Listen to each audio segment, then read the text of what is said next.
ሰውየው እጅግ በጣም ውብ የሆነ ትልቅ ግዙፍ የሆነ 10 ክፍል ቤት ይገነባል እና ይህንን 10 ክፍል ቤት ገንብቶ በቃ በዛ ቤት ውስጥ ዘና ብሎ መኖር በጀመረበት ወቅት ሌሊት በጣም የሚያስጨንቅ በጣም በክፋት የተሞላ ሰይጣን እየመጣ በጣም ያሰቃየዋል። በቤት ውስጥ በሩን እየበረገደ እየገባ በኃይል እየደበደበው እያስጨነቀው ሌሊት እያንኳኳ ብዙ ወጥሮ ያስጨንቀዋልና ይህን ነገር መፍትሄ ሲፈልግ ከሰዎች አንድ መፍትሄ ሰማ፣ ምክር ሰማ። እንደዚህ ያሉት ለምንድነው ቤትህ ውስጥ ኢየሱስን የማትጋብዘው? እሱ ቤትህ ቢገባ ሰይጣን አያስጨንቅህም ነበረ፣ አያንገላታህም፣ በነፃነት በቤትህ ትኖራለህ የሚል መፍትሄ ሰጡት። ደስ አለው እሱ። በቃ ከዛሬ ጀምሮ ኢየሱስን ቤቴ ጋብዘዋለሁ ብሎ ኢየሱስን ወደ ቤቱ ይጋብዘዋል። ኢየሱስ ደስ ብሎት ቤቱ መጣ። ታዲያ እንዳልኳቸው 10 ክፍል ቤት ነው ያለውና ኢየሱስን እንደዚህ ያለው አንተ ከዚህ በኋላ በቤቴ የመኖር መብት አለ። ከዚህ ክፍል ውስጥ አንዱን ክፍል ለአንተ ሰጥቻለሁ ብሎ ለኢየሱስ አንዱን ክፍሉን ሰጠው፣ ከ10 ክፍሎች ማለት ነው። ከዛ እንግዲህ የዛን ቀን ኢየሱስ ገብቷል፣ በቤቱ መኖር ጀምሯል። ምሽት ሆነ፣ ሌሊት ሆነ እና ሰውየው በተኛበት በር ተንኳኳ። የተለመደው ማንኳኳት ነበር። ሰውየው ደነገጠ፣ ፍርሃት ተሰማው። እንግዲህ ሁል ጊዜ የሚመጣበት ሰይጣን ይሆን ብሎ አሰበ።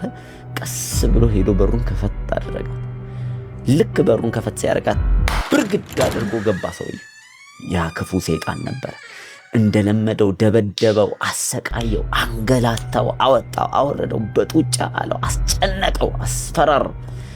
በጣም ሰውየው ሌሊቱ ሙሉ ከዛ ሰውዬ ጋር ከዛ ሰይጣን ጋር ሲታገል አድሮ መጨረሻ ላይ ደክሞት ተኛና ልክ ጠዋት ሲነሱ ኢየሱስ ጋር ሄደ እየተንገበገበ። ከዛ ኢየሱስ እኔ እኮ አንተ ቤት ያስገብቻለሁ፣ አንድ ክፍል ሰጥቻለሁ በቤቴ ውስጥ፣ ለምንድነው ሌሊት ያንን ሁሉ ሰዓት ሰይጣን ሲታገለኝ ዝም ያልከው ያልደረስክልኝ? እንደዛ እያሰቃየኛል። ከዛ ኢየሱስ በተረጋጋና ፈገግ ባለ መልኩ ልጄ ሆይ ቤትህ እኮ አስገብተኛል፣ ጋብዘኛል፣ ግን አንዲት ክፍል እኮ ነች የሰጠኸኝ ለኔ። ሌላው ሁሉ ቤት እኮ ያንተ ነው። ስለዚህ በሩ ቢንኳኳ ባለቤቱ አንተ ስለሆንክ አንተ ነህ መክፈት ያለብህ አለው። ለካ ቀጠሮ አልሰራሁም፣ ለኢየሱስ አንድ ክፍል ብቻ መስጠት አልነበረብኝም አለና በቃ ከዚህ በኋላ እኔና ኢየሱስ እዚህ ቤት እኩል ነው የምንመራው። ከ10 ክፍል 5ቱን ለኢየሱስ ሰጥቻለሁ። ስለዚህ ብቻዬን አልመራም፣ ይሄ ቤት የኢየሱስን ቤት ነው። 5ቱን ክፍል ለሱ ሰጣለሁ አለ። ከዛ ለኢየሱስ ጠራው፣ 5ቱን ክፍል ሰጠው። እሺ ብሎ ኢየሱስ ተቀበለ። አሁን ምሽት ሆነ፣ ሌሊት መጣ። ድጋሚ ያበር ይንኳኳ ጀመረ። ሰውየው አሁን ቢያይ የሚከፍት የለም። ብድቅ ብሎ እስቲ ማን ነው በቃ መንኳኳት በርትቷል ብሎ ቀስ ብሎ አሁንም ከፈት አድርጎ አየ። ሁል ጊዜ ይመጣ የነበረው የተለመደው ሰይጣን ነበር። በርግጫ በሩን በረገዱ። አሁን እንደተለመደው ሲቀጠቅጠው፣ ሲዘልፈው፣ ሲያስጨንቀው፣ ሲያሰቃየው አደረ። ሰውየው ዛለ፣ ተስፋ ቆረጠ፣ በጣም አዘነ። ጠዋት እስኪነጋ ጠበቀ። ኢየሱስ ከሄደ ኢየሱስ ይኸው የቤቴን ግማሽ ሰጥቻለሁ፣ እኩል ነው እዚህ ቤት ውስጥ እየኖርን ያለነው፣ እንዴት ነው ዝም ያልከኝ? ሌሊቱን ሁሉ እንደዛ ስጨነቅ ስታገል ከሰይጣን ጋር። ኢየሱስ አሁንም በፈገግታና ምንም በተረጋጋ መንፈስ ልጄ ሆይ አሁንም 5 ክፍል ሰጥተኸኛል በቤት ውስጥ፣ ግን አሁንም ቤቱ ያንተ ነው። ስለዚህ የቤቱን በር የመክፈት ፈቃድ ያንተ ነው አለው። በዚህ ሰዓት ሰውየው አንድ ነገር የነቃ መሰለው። ማድረግ የነበረብኝ እኔ አንድ ክፍል ወስጄ ለራሴ ሌላውን በሙሉ የሚበልጠው ለኢየሱስ መስጠት አለብኝ አለ። ይህንን ወሰነ። ኢየሱስን ጠራው። 9ኙን ክፍል ላንተ ሰጥቻለሁ፣ አንዷን ክፍል ብቻ እኔ ወስዳለሁ። ስለዚህ ከዚህ በኋላ አብዛኛው የቤቱ ክፍል ያንተ ነው፣ ለእኔ አንዷ ብቻ ነች የኔ ይልና እንደተለመደው ምሽት ደረሰ፣ ይተኛል። በር ተንኳኳ። ዛሬ ቢጠብቅ የሚነሳ የሚከፍት የለም። ቀስ ብሎ ሄደ። በሩን ከፈት አድርጎ አየ። እንደ ሁል ጊዜ የሚመጣው ያ ክፉ ሰይጣን ነበር። በርግጫ በረገደው፣ ደበደበው፣ አሰቃየው፣ አጎሳቆለው፣ አቆሰለው፣ ዛለ፣ ደከመ። አሁን በጣም ተቆጠረ። ምንድነው ከዚህ በላይ እንደሆነ መጠበቀው አለ። እስኪነጋ ጠበቀ። ኢየሱስ ከሄደ ኢየሱስ የዚህ ቤት አብዛኛው ክፍል ያንተ ነው፣ እኔ አንዲት ክፍል ነው ያስኩት፣ 9ኙ ክፍል አንተ ነህ የምትጠቀምበት። እንዴት ነው ዝም የምትለኝ? ሌሊት እንደዛ ሁሉ ሲያስጨንቀኝ ሲያሰቃየኝ ሰይጣን አለ። ዲስአፖይንት ሆኖ ነው ሲያወራ የነበረው። በዚህ ሰዓት ኢየሱስ አሁንም ተረጋግቶ እንዲህ አለ፣ ምንም 9 ክፍል ብትሰጠኝ ቤቱ ግን አሁንም ባለቤትነቱ ያንተ ነው። ስለዚህ የዚህን ቤት የመክፈት መብት የለኝም ብሎ ይነግረዋል። ሰውየው መጨረሻ መፍትሄ እንደዚህ ብሎ ተናገረ፣ ከዛሬ ጀምሮ እኔ ምንም ድርሻ የለኝም፣ 10ሩን ክፍል ላንተ ሰጥቻለሁ፣ አይመለከተኝም ብሎ የቤቱን ቁልፍ ለኢየሱስ አስረከበ ማለት ነው። ከዚህ በኋላ ባለቤት የዚህ ቤት አንተ ነህ፣ እኔ አያገባኝም ማለት። በዚህ ጊዜ ምሽት ላይ በር ተንኳኳ።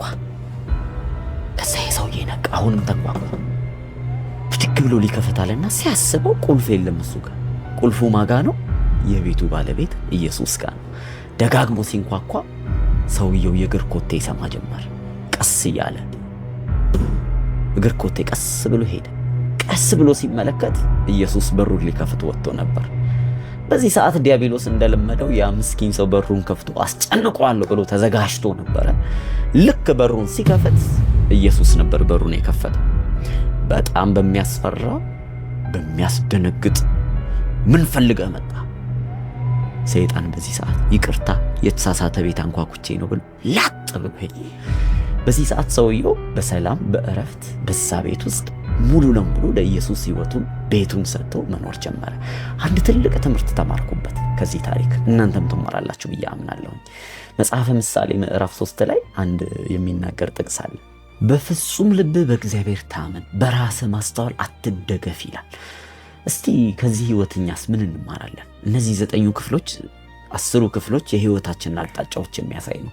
ምናልባት አንዱ ክፍል ትዳራችንን ይወክላል፣ ሌላኛው ክፍል ስራችንን፣ ሌላኛው ክፍል የግል ህይወታችንን፣ ሚስጥራዊ የምናደርጋቸው ነገር እያንዳንዱን የህይወት ማንነታችንን ይወክላል። አንዳንድ ሰዎች ልክ እንደዚህ ናቸው። ለእግዚአብሔር የተወሰነውን ነገር አሳልፈው ይሰጣሉ፣ ሌላውን በራሳቸው ለመቆጣጠር ወይ ደግሞ እግዚአብሔር በማይፈቅድበት እግዚአብሔር በማይከብርበት መንገድ ህይወታቸውን ለመምራት ይሞክራሉ። እኛም በህይወታችን የትኛው ክፍል ይሆን ለእግዚአብሔር አሳልፈን ያልሰጠ ነው? አንዳንዱን በራሳችን ይዘን ደብቀን ከእግዚአብሔር ፈቃድ ውጭ እያደረግን ሌላውን ደግሞ እግዚአብሔር እንዲቆጣጠረው አሳልፈን የሰጠ ነው። ሙሉ ለሙሉ 100% ለእግዚአብሔር መገዛት ከቻለን በዛን ጊዜ የበላይ የሆነው ጌታ የሆነው ህይወታችንን የሚቆጣጠረው እርሱ ኢየሱስ ክርስቶስ ይሆናል።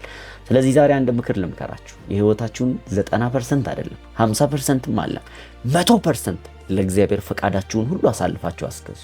እግዚአብሔር ያን ጊዜ ህይወታችሁን ሙሉ መሪ ሆኖ ይቆጣጠረዋል፣ ወደ ትክክለኛ መስመር ያደርሳችኋል። በዛ ጊዜ በእናንተ ላይ ለበላይ ለመሆን የሚሞክር ሊያስገዛችሁ ባሪያ ሊያደርጋችሁ የሚሞክር አንድም ነገር አይኖርም ማለት ነው። ይህንን መልእክት ለብዙዎች በማጋራት አብራችሁን አገልግሉ። ዛሬም ህይወታችንን ሙሉ ለሙሉ መስዋዕት አድርገን ለእግዚአብሔር መስጠት ይሆንልን። ተባረኩኝ።